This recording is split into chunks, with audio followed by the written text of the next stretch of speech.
Today we have our final article and video of the season. So today we're going to be talking about some value winners for the entire league. Hopefully you made it to your finals. I know not everybody can, obviously, but if you're in the finals, you did a good job. You did what you had to do, and then just let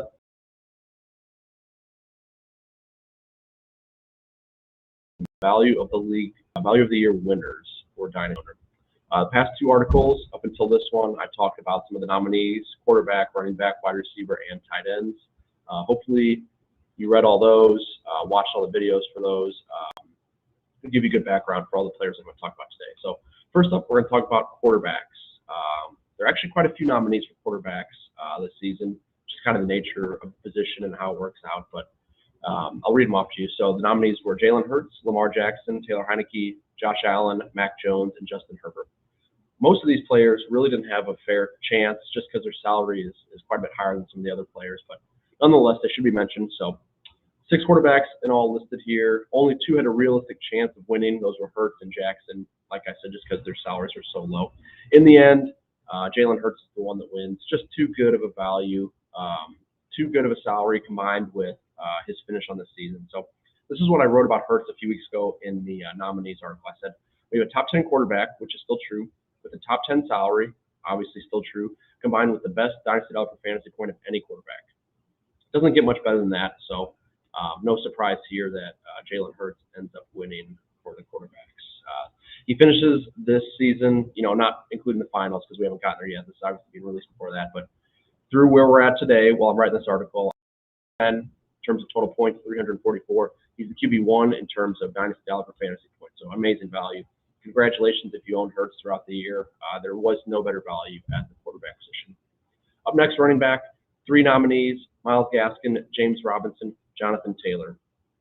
So a few of these players tended to fall off towards the end of the season. Taylor was the one that didn't. He kind of got a little bit stronger, but Robinson, especially last week with him getting injured, kind of took a big hit to his value. And then Gaskin, giving some of that work up to Duke Johnson, just not ideal for what you want to see. In the end, though, it was Gaskin that won. It's hard to believe that a player is viewed as a disappointment.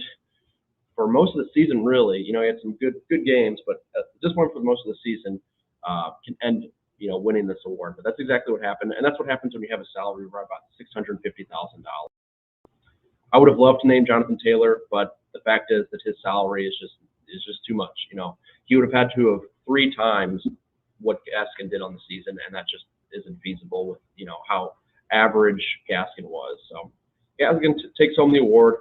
He had 163.4 fantasy points with a salary of $651,000. So he finished the season. Run this article again as running back 23 in terms of fantasy points and running back 1 in terms of value, dynasty dollar per fantasy point. Good season overall. He wasn't going to win people their championships, but for what he was a good value. Wide receivers. This one was close, kind of, maybe closer than the running backs, but so they were Hunter Renfrow, Deontay Johnson, and Deebo Samuel. Those are the 3 that I noted as my nominees. Deebo really never had a chance. I included him just to position. He was the 3rd person on that list, but virtually no chance of winning, even with the 26.1 fantasy performance in Week 16. So a really good end to his season. But the 2-person race came down to Renfrow and Johnson. When I do a full breakdown of their salary, receptions, receiving yards, touchdowns, all the stuff like that in my article, go ahead and read that. I'm not going to post it on here on this video. But the winner this year was Hunter Renfrow. So his salary is roughly 70% of Johnson's. So we got Deontay at $1 million, a little bit over $1 million, and then Hunter's at a little over $700,000. So it makes sense. It's 7% of his salary, and the production was largely the same. So I think Deontay outscored Renfrow through Week 16. Let's see, looks like by about 45 fantasy points. So 25 fantasy points. So a little bit better for Deontay overall. Including that salary, Renfrow the better value. And even better than that value is the fact that he was drafted so late in dynasty owner startups. So he was drafted roughly the 15th round.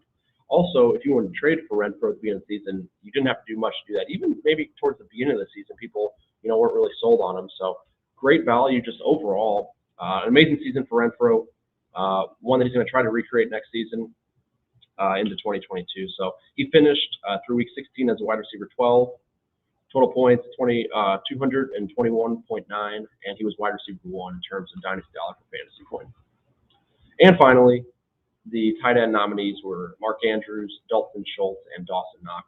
Really good 3 tight ends we had here. Been happy to own any one of them. Obviously they're great values.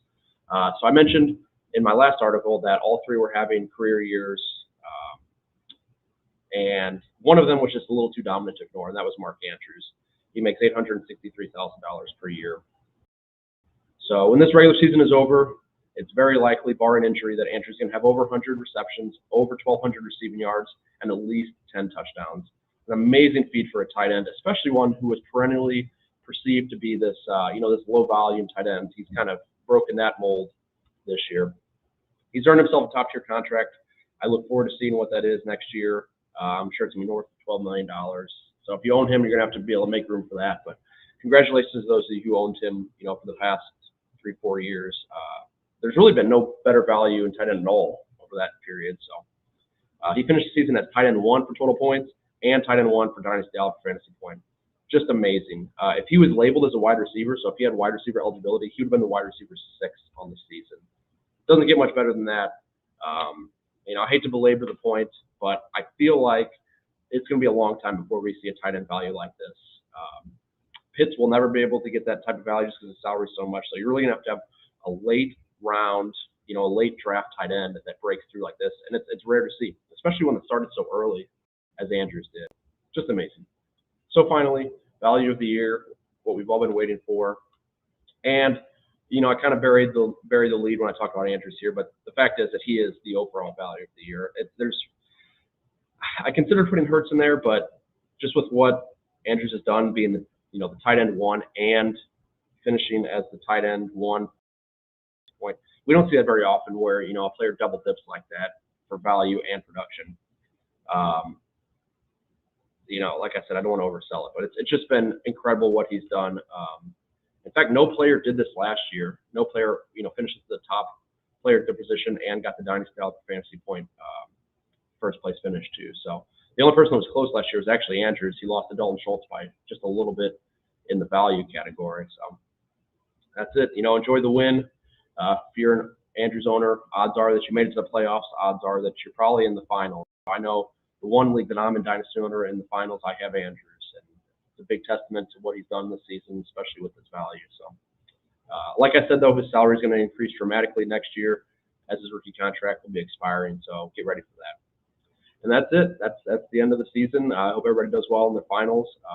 We'll see. I'm not sure quite yet if I'll be bringing you an article next week or a video, but if not, I'll be seeing you over the off season. I look forward to bringing you some content all off season long.